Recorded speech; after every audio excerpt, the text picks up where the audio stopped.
you hurt? People need to know that the shaking is not over. We'll get hit again. And it's going to be a bigger monster. I've been for a Oh my God.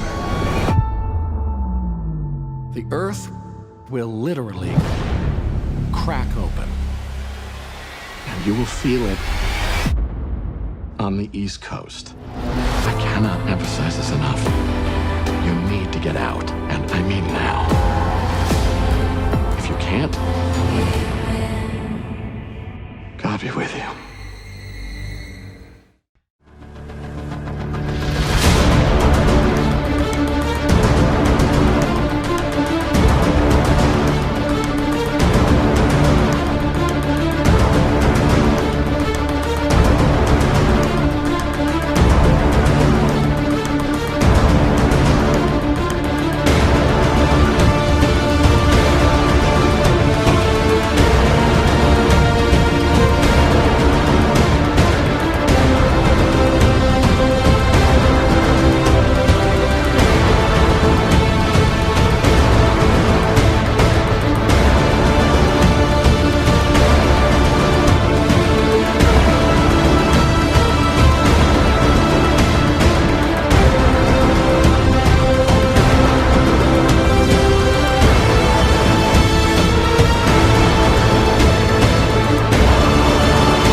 It is evident that something strange is happening in the world.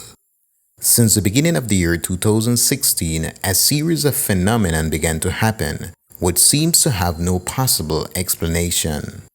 The constant shaking of the earth in the United States and in other parts of the world makes me wonder whether the secret governments of the United States possesses some type of complex machinery to trigger natural disasters. Though this claim might sound preposterous and outlandish, there are solid evidences that proves that this conspiracy is real.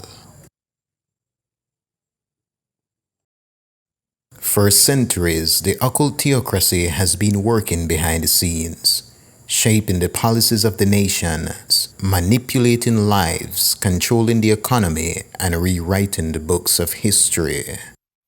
According to the shady archives of history, the sole purpose of the occult theocracy is the exaltation of Lucifer and the obliteration of Christianity.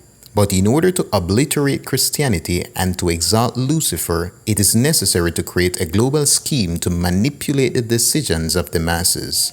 Calamities such as earthquakes, terrorism, war, and famine are tactics of the elite to force their decisions on the masses. Could it be that globalists are really using eco-terrorism as a strategy to force nations into a one-world government? Therefore, is it possible to manipulate the atoms of the year to cause thunderstorm and bad weather? According to the Global Research website, the United States Air Force aims to control the weather by the year 2020. Though denied by HAARP officials, some respected researchers allege that secret electromagnetic warfare capabilities of HAARP are designed to forward the U.S. military's stated goal of achieving full-spectrum dominance by the year 2020. Others go so far as to claim that HAARP can and has been used for weather modification to cause earthquakes and thunderstorms, to disrupt global communication systems, and more. Go confidently in the direction of your dreams. Live the life you have imagined. We salute you! Please move inside in an orderly fashion. Here we go. All the way to the window. Get away from the window.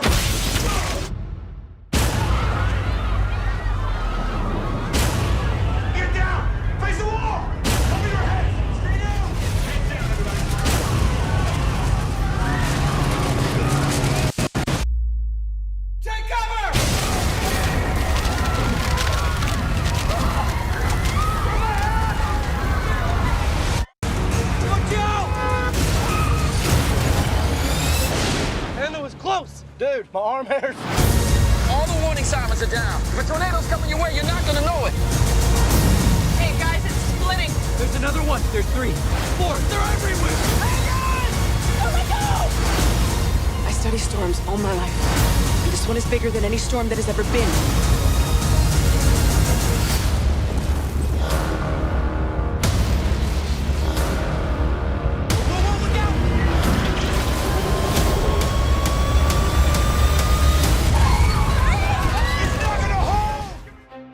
Fred Burks is a former White House insider who worked as an interpreter with the U.S. State Department. In 2004, he decided to resign from his job as an interpreter when he was asked to sign a new agreement which requires excessive secrecy. He said, "Weather modification and using the weather as a weapon is a prime interest of the U.S. Air Force." A 1996 U.S. Air Force report titled "Weather as a Force Multiplier: Owning the Weather in 2025" starts out stating, "The purpose of this paper is to outline a strategy for the use of future weather modification system to achieve military objectives rather than to provide a detailed technical roadmap." HAARP is a large phase array electromagnetic wave generator located in Alaska. This sophisticated machinery was created with the help of Dr. Bernard Eastland to carry out experiments for the governments of the United States. A 1987 patent to Dr. Eastland titled "Method and Apparatus for Altering a Region in the Earth's Atmosphere, Ionosphere, and Magnosphere" states that the temperature of the ionosphere has been raised by hundreds of degrees in these experiments. But experts believe that HAARP is a weapon of mass destruction. When pointed at the sky, it can change the weather. When pointed to the ground, it can cause earthquakes and tsunamis. HAARP is housed in a massive 35-acre, 180-tower complex in Gakona, Alaska. The antennas can shoot 3.6 million watts of powerful radio waves into the upper part of the Earth's atmosphere, heating it up and creating irregularities that can cause the ionosphere to bounce the radio signal back to the ground. But many skeptical Alaskans believe that HAARP is actually a sophisticated weapon that can destroy incoming missiles, manipulate the weather, and even control the human brain. Electromagnetic weapon pack an invisible wallop hundreds of times more powerful than the electrical current in a lightning bolt. One can blast enemy missiles out of the sky. Another could be used to blind soldiers on the battlefield. Still another to control an unruly crowd by burning the surface of their skin. If detonated over a large city, an electromagnetic weapon could destroy all electronics in seconds. Directed energy is a powerful technology. It could be used to heat the ionosphere to turn weather into a weapon of war. Imagine using a flood to destroy a city or a tornado to decimate an approaching army in the desert. If an electromagnetic pulse went over a city, basically all electronic things in your home would wink and go out, and they would be permanently destroyed. The military had spent a huge amount of time on weather modification as a concept for battle environment. Jerry E. Smith said, "The ionosphere could potentially be artificially charged or injected with radiation at a certain point so that it becomes inhospitable to satellite or to space structures. The result could range from temporarily disabling the target to its complete destruction via an introduced explosion."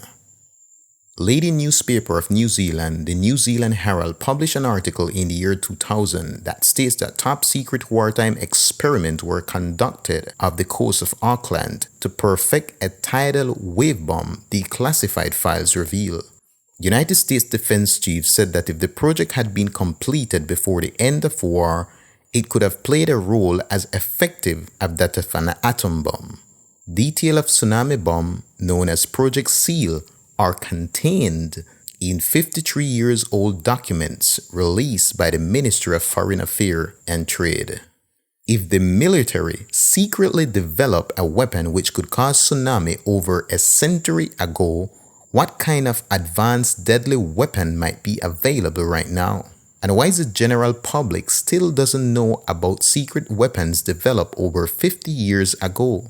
Clearly, the military has the capability to cause a tsunami and likely to cause earthquakes and hurricanes as well. The reason I'm here today is to encourage the U.S. Congress to take action to protect our country from its most imminent threat. Electricity would cease, the internet would go down, and the banking system. The smokescreen of national security used by government at every level. A strong America is the only thing standing in the way. Country only needs a little chaos. We have a fog that has descended on our entire nation. Hello, Mr. President. Now is the time. The average American family only has 3 days of food. We need to talk face to face. This is important. Sir, what's the mission? Disarm the population and restore order. Do you have any weapons inside your home or on your person? You had to give the president power to arrest any American by simply accusing them of terrorism.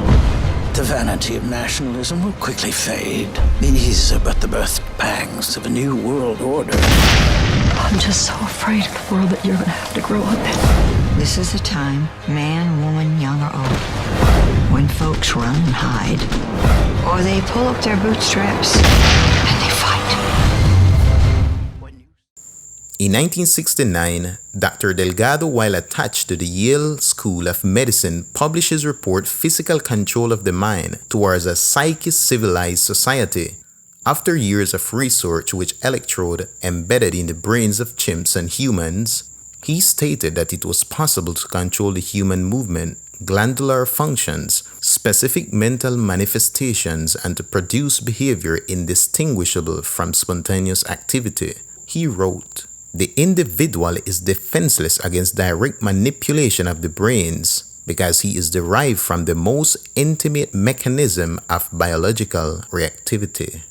Later on, Dr. Delgado told Congress, "We need a program of psychosurgery for political control of our society. The purpose is physical control of the mind. Everyone who deviates from the norms can be surgically mutilated.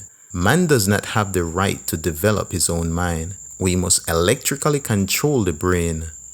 Someday, armies and generals will be controlled by electronic stimulation of the brain." Sounds like fiction, isn't it? But this is real. Telekinesis, the ability to move things using the mind, used to be the stuff of science fiction fantasy. Not anymore. Scientists in the US have developed a microchip which is implanted in the brain to operate computers and robots. Now, it could transform the lives of people who are paralysed or have lost limbs.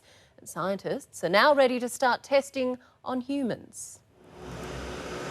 With astonishing dexterity, a monkey reaches out to grab and turn a handle with a robotic arm controlled not by its hands, but directly by its brain.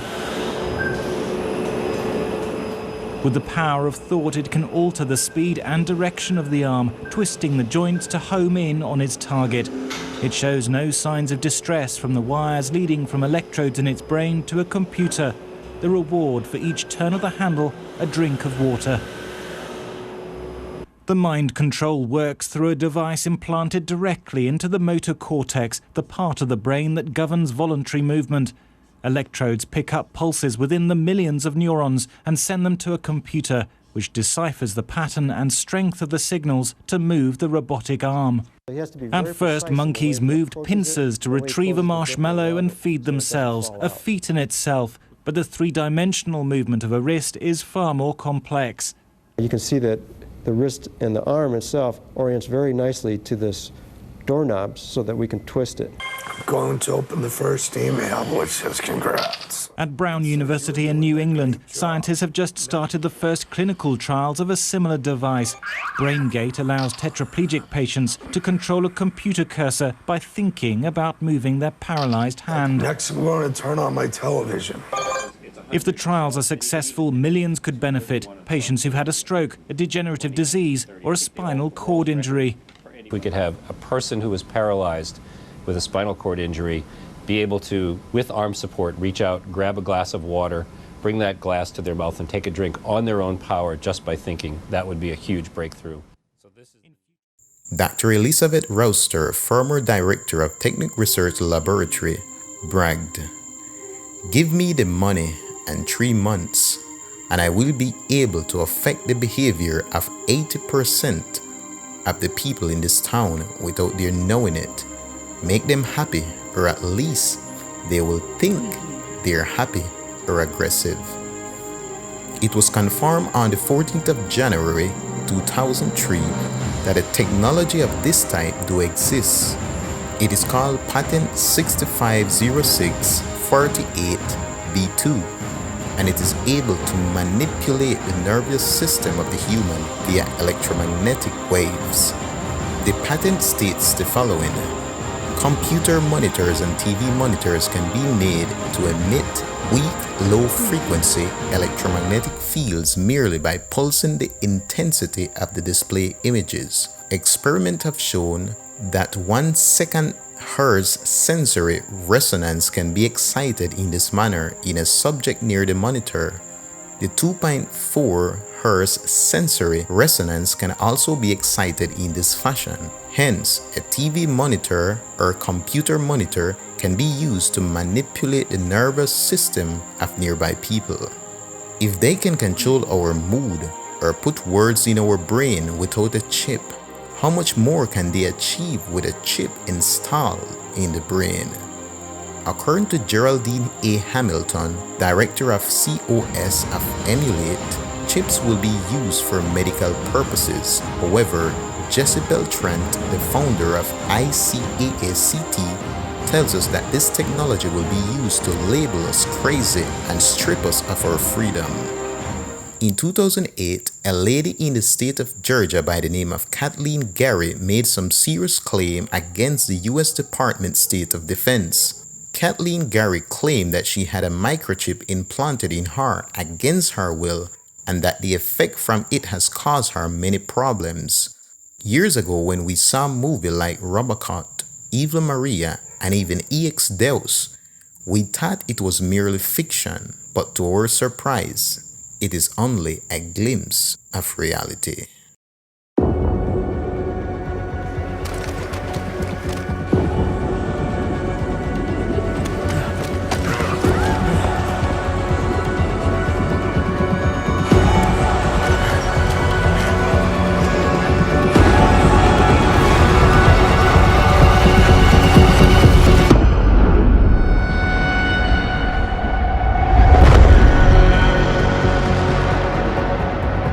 We are human beings. Each and every one of us. This must not go on. This injustice must end. An increase in the number of terrorist attacks highlights the danger posed by augmented citizens. I once thought I could save the world. Now look at it. Help me!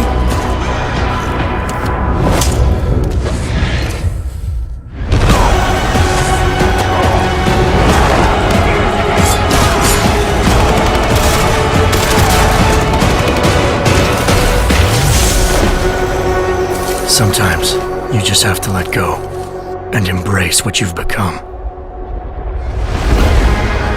They've worked from the shadows for years, shaping the future, manipulating lives, controlling information.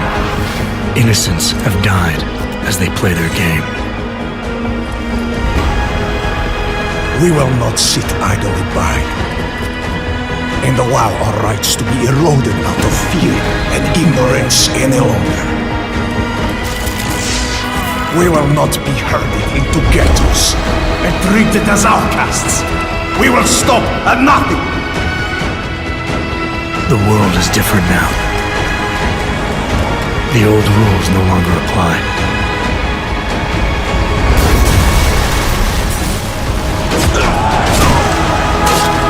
So much pain. So many lies.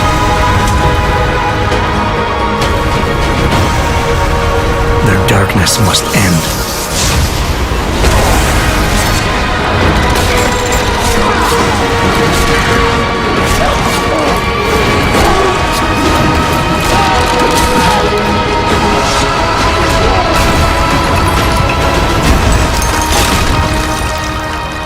This should be your fight as well, brother.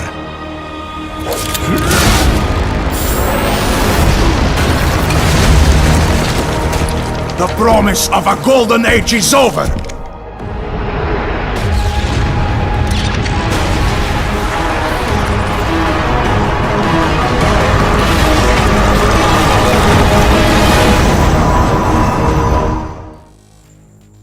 Under the Dome is an American science fiction drama television series that tells the story of the resident of a fictional small town of Chester's Mill, where a massive, transparent, seemingly indestructible dome suddenly cuts them from off the rest of the world.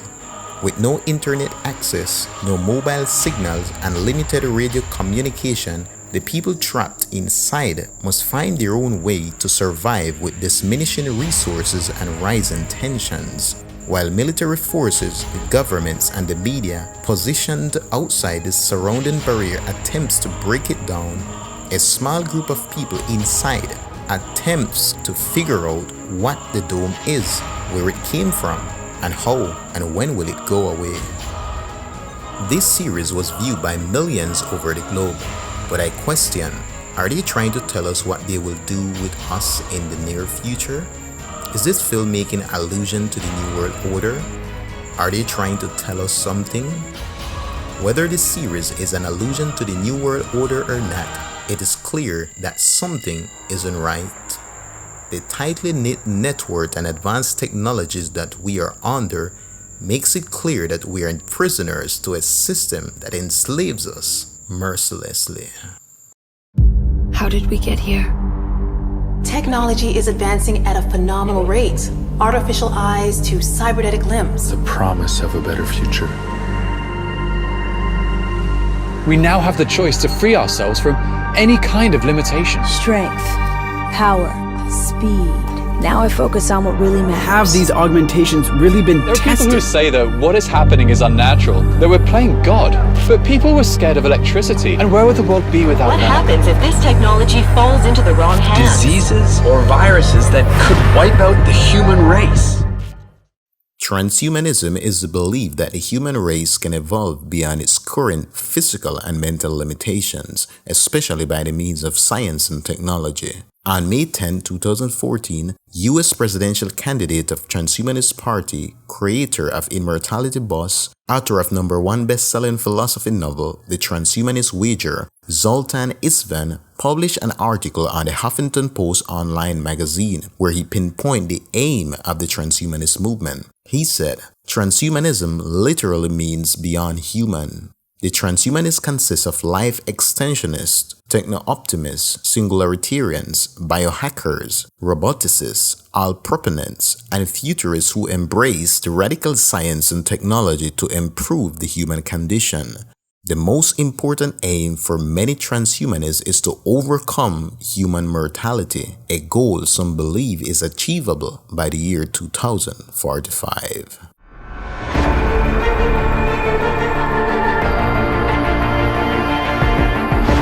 With Deus Ex, we want it to be the window to the future. What we're trying to do is change the prosthetics industry so we can offer affordable, functional, and beautiful prosthetic devices to amputees. I'm proud of being one-handed. It doesn't make me feel any different. But wearing this, instead of having people come up to me or give me like the sincere look of, oh, you've lost your arm, they go, oh wow, this is fantastic. And I just like to see people have a smile on their face about it. That's what it's all about for me. Because we're heavily promoting this kind of technology, some people really think like we were producing, augmented arms. And some fans or some moms and so on were asking, where can I buy your arm? And unfortunately, we have to say, we're not building any arms, we're just a video game company. But that triggers, the thing where we say, we should do something. It was a really natural fit when they got in touch with us. We were almost expecting it at some point, and we formed this idea to try and turn Adam Jensen's arm into a real-life bionic limb. Over the past few decades, tremendous advancements have been made in the field of neuroscience, from mapping the human brain to creating devices that can capture digital images of our thoughts. But what if we could upload a digital copy of our memories and consciousness to a point that human beings could actually achieve a sort of digital immortality? This idea has inspired many science fiction movies, including the upcoming film Transcendence, where one man's mind is uploaded into a supercomputer which possesses the collective knowledge of all of humanity. While the film is fiction, the concept behind it is very real. It's also the subject of a new book called Future of the Mind, which is currently #1 on the New York Times bestseller list. The author is renowned theoretical physicist Michio Kaku. Earlier today, Breaking the Set producer Manuel Rapolo caught up with Dr. Kaku and first asked him how far we really are from achieving a digital upload of consciousness. Just last year, for the first time in world history, a memory was recorded. We can actually tape record a memory and insert it back into an animal, and it remembers. This is amazing. At Wake Forest University, also in Los Angeles, they took a mouse, trained the mouse to sip water, recorded the memory in the hippocampus right here, small organ that processes memory. The mouse later forgot that. Then they shot the memory back into the mouse, and bingo, the mouse got it the first try. Next will be primates.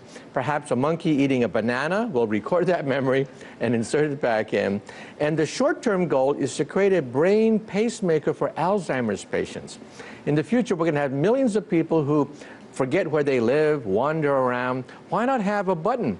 You push the button and you immediately remember where you live, who you are, who your kids are. And beyond.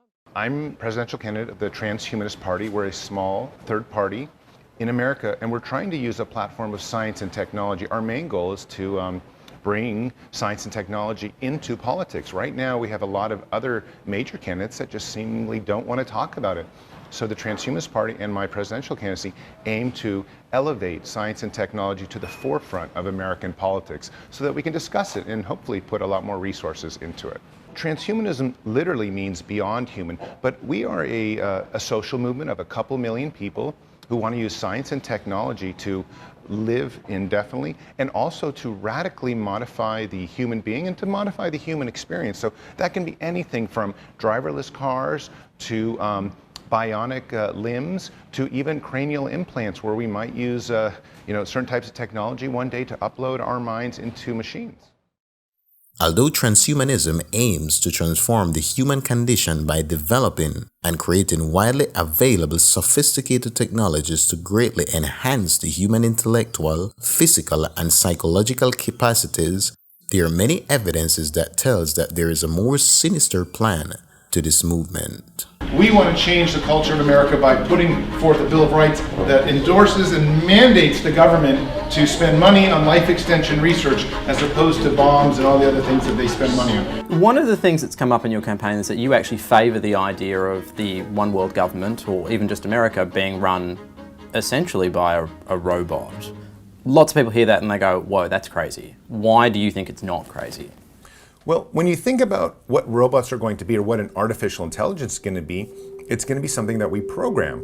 And we're going to program it to do the best thing for us. Hopefully that's how it'll be. Let's say we have a benign robot. Yeah. Well, not Skynet. Yeah, not Skynet, but a robot that genuinely wants the best interest of you and the people. Because, I mean, I'm a selfish person, Obama's a selfish person. Doesn't matter how nice of a human being you are, you still have self-interest. But we might be able to have a robot that has no self-interest, and he really makes decisions based on the greater good of the people.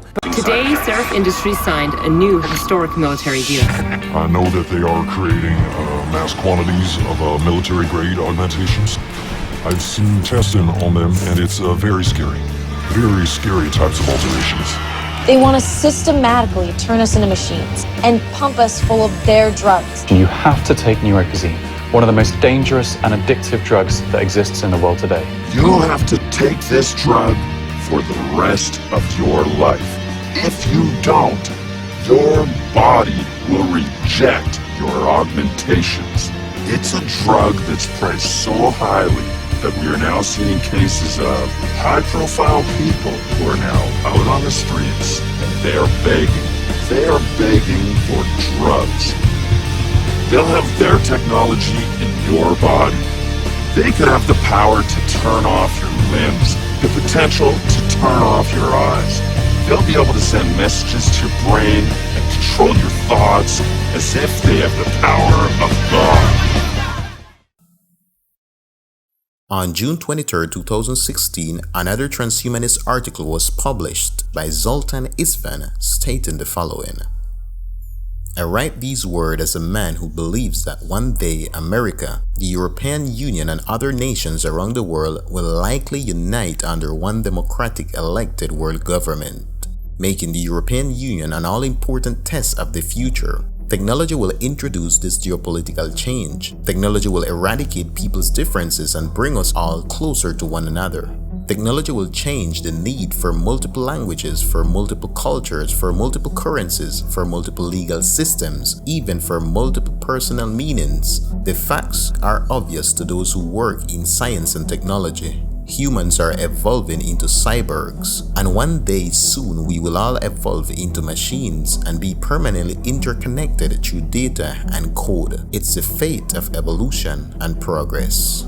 In other words, Zoltan Istvan is saying that technology will take the place of humanity in the near future. This technology undoubtedly will be used to manipulate the minds of the masses, as it is proliferated in several movies.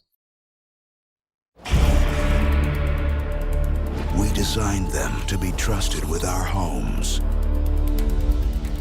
with our way of life, with our world. But did we design them to be trusted?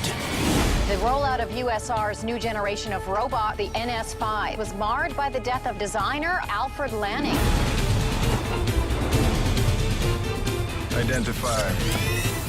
Murder's a new trick for a robot. Respond. Don't murder him! We're gonna miss the good old days. What good old days? When people were killed by other people. My robots don't kill people. That thing threw somebody out of a window. Have you ever asked who pioneered the modern transhumanist movement? The modern transhumanist movement was pioneered by the French priest paleontologist Teilhard de Chardin. No one person has contributed more to the merger of science and religion than the French priest paleontologist Teilhard de Chardin. Teilhard dreamed of humanity merging into God, and each realizing his own godhood at the Omega point. Teilhard referred to a time when man would become God. He called it the Omega point.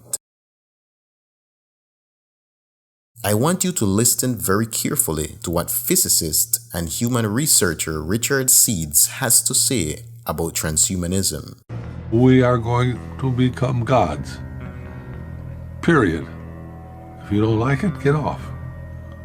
You don't have to contribute. You don't have to participate.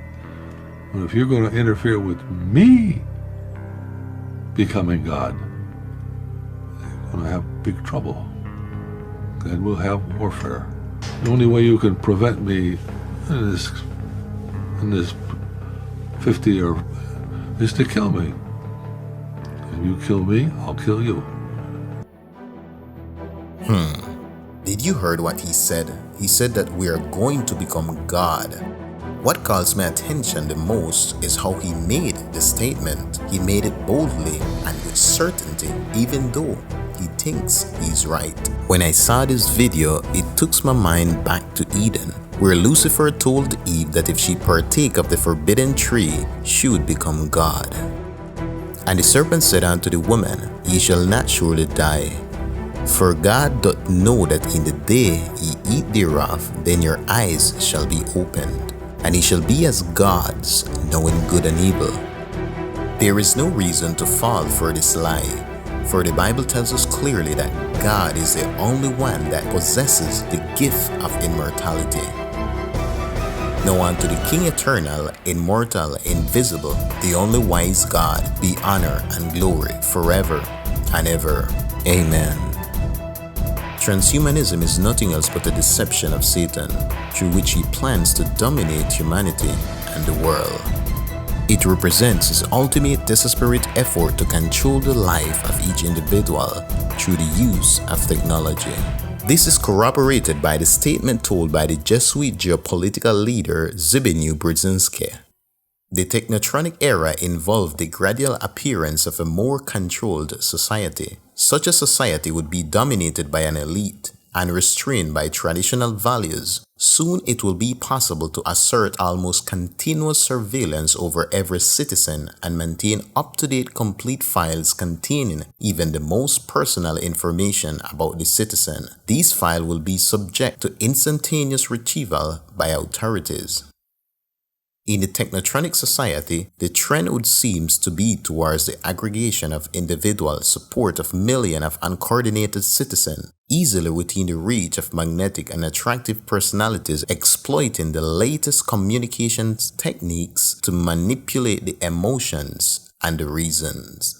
It is evident that something evil is about to happen. While the public is engaged in sports, entertainment, and trivial things, the enemy of humanity is setting the scene for one of the greatest deception and holocausts in the history of mankind.